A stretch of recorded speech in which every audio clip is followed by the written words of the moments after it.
Ours to Protect. Brought to you by Ireland's Classic Hits Radio, the IBI, and funded by Comisiún na Meán with the television licence fee. Check out ours-to-protect.ie for more information. It's Ours to Protect on Ireland's Classic Hits Radio with Traic O'Brien on, and this week is the third and final episode of our three-part feature, Grow More in 24.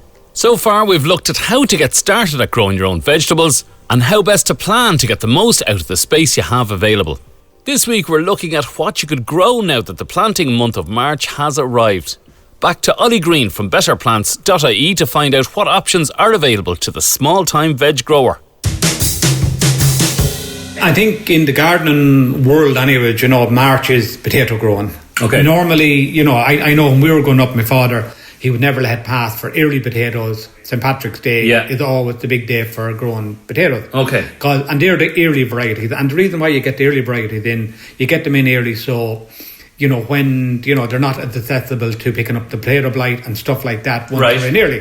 The thing about potatoes will grow anywhere. Yeah. So even if you don't have space in your garden, you can buy grow bags, you can buy a bucket. Okay. Put about 2 inches, 3 inches of soil on the bottom of it, throw a little bit of soil on top. The potatoes will grow in the bucket. Once they're getting enough sunlight, once they're getting enough water and enough fertiliser, they will grow. So I would think even if you have a small place, just get a few seed potatoes and try them out. March is a brilliant time to get in your potatoes. But again, if you're growing a lot, you're going to need a lot of space. But in containers and in bags, they grow really, really well. And we'd spoken about if you only have a balcony, or as a spade, you can grow potatoes. You can grow potatoes, absolutely. Because one potato would produce, one seed potato could produce 10 or 12 potatoes for you. Yeah. Depending on the variety and that. You definitely get 6 to 8 out of one seed potato. So you can put 3 or 4 of them into a decent sized bucket. Yeah.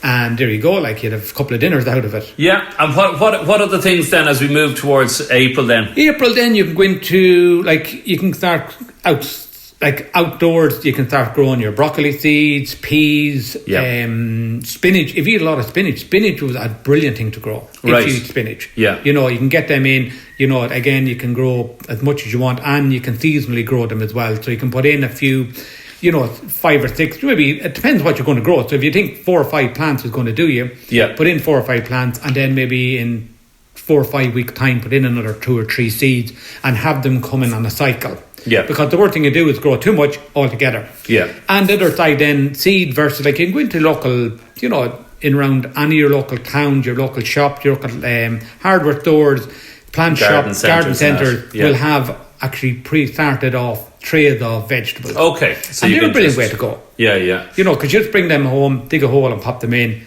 And then, then just, if it is broccoli and stuff like that, you'll probably need a bit of netting to keep the butterflies off during the growing season and stuff like that. But, the likes of spinach is very good. Beetroot, they don't have a lot of pests and disease. There's not an awful lot of predators for them. Okay. And that's the beauty. That's why, they're a great thing to get started with because, and just watch out for slugs and snails and stuff. And that way of buying it in a garden centre and that, it could be a good way for the novice to get going.